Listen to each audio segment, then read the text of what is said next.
Hey guys, welcome back. So today I'm going to be doing a video all about my pet peeves as a K-pop fan. I'm honestly surprised I haven't made this video sooner, knowing me and my channel and how much I just love to complain.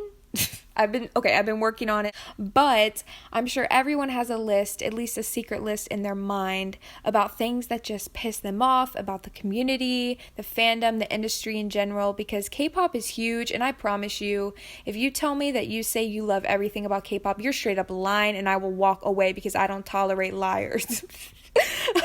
Okay, you get what I mean, okay? Everyone has the little things that just don't sit well with them. So I decided to make a video about them because why not? And also, I'm like 99.9% sure that maybe some of you can also agree with me on some things that bother me or annoy me. And yeah, it's nice to know that sometimes we aren't alone in this fandom. Sometimes it's not just us that feel this way, because the fandom can be lonely sometimes. So yeah, also disclaimer, this is going to be a ranty video, lots of complaining. So if you do not want to hear that from me, please exit out of this video. You can go to my channel, hear me scream over K-pop albums and photo cards, or hear me talk about how much I love Roseanne Park. Anyways, with that being said, let's get started. Let's go. I know a lot of fans find this cute, funny, or entertaining, but I personally do not. Sometimes in the right context, though, it can be some of those things I mentioned, but when the idols themselves start to look uncomfortable, I hate that. But I know the fans and the hosts just love it, but I just do not. I also think it's weird when the hosts just sit there and stand watching the idols do sexy dances.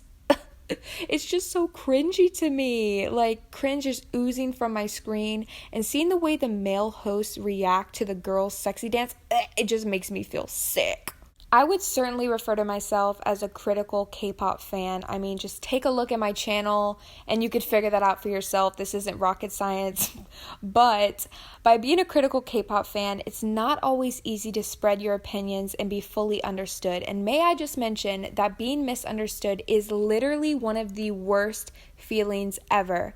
And when K-pop fans are extremely territorial over their bias groups, their biases, and just their opinions in general, information can be miscommunicated or misunderstood, and it's the worst. It happens all the time.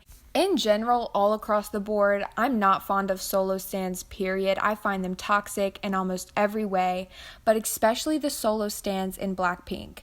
Listen, I don't have a specific member stans in mind. Yes, Lisa has the most solo stans, so that can be pretty overpowering, but I can't tolerate any of them. I don't even care if it's Rosé's solo stans. I just can't stand to see the way that they talk about the other members.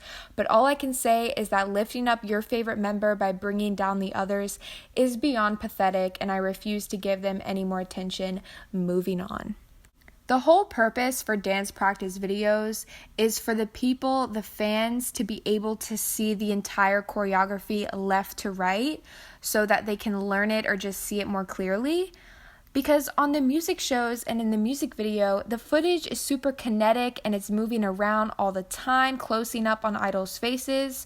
So that's why we want still dance practice videos. Is that too much to ask in this economy? According to YG Entertainment, yes. If you can't accept the fact that BTS paved the way at this point, I really don't know what to tell you, but for all the people that insist that BTS paved the way but don't allow other groups to walk on that path that BTS paved, then I don't know what to tell you either besides what's not clicking. I know this has everything to do with the girls wanting to be comfortable and the modesty of Korean culture, I get it, but yes, in some instances it's necessary for the girls to wear blankets to cover their private areas, you know what I'm saying, or to make them feel more relaxed knowing that their thighs can't be seen. But other times, girls obviously don't need to wear the blankets, yet they still do. Maybe it's just out of habit, I don't know, but it looks strange. Like, it makes them look helpless with their little blankets. I don't know, maybe I'm weird. My album collectors, my album enthusiasts, you know what I mean by this. In retrospect though, K-pop albums have impeccable designs. They're beautiful, they look great, I love them. But once in a blue moon, a company will opt for the jewel case. SM, I'm talking to you. Yes, they save a lot of money by this happening, but it looks awful and it is a pain to open. Ugh, I hate it, such a pet peeve of mine. Listen, I fall subject to this, or at least I have in the past. We have all been there. You're lying if you say you haven't slightly felt this pressure. Because it's science, you guys. When the majority of people we see or we surround ourselves with have a certain opinion, the pressure to follow and have that same opinion is real. It is a real human thing. But my God, it's annoying. Having an opinion is one thing, but saying you hate a group or an artist or whatever without even having a reason to hate them, besides literally everyone else hating them, it's not it, my friend. It really isn't. Not in 2019. Sorry. As an international K-pop fan, I will admit it's very difficult and can sometimes even be really embarrassing having to tell people about K-pop. Luckily though, K-pop is becoming more mainstream every day, but it's still very difficult. It's strange. It can be an uncomfortable conversation to have because a lot of the time people can be uneducated and just plain ignorant when you tell them that you like K-pop.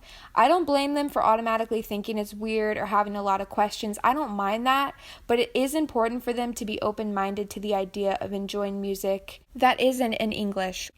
We have been over this time and time again on my channel ever since the beginning, but because K-pop is about aesthetic a good percentage of the time, there is a lot of weight, literally weight, put on idols' figures.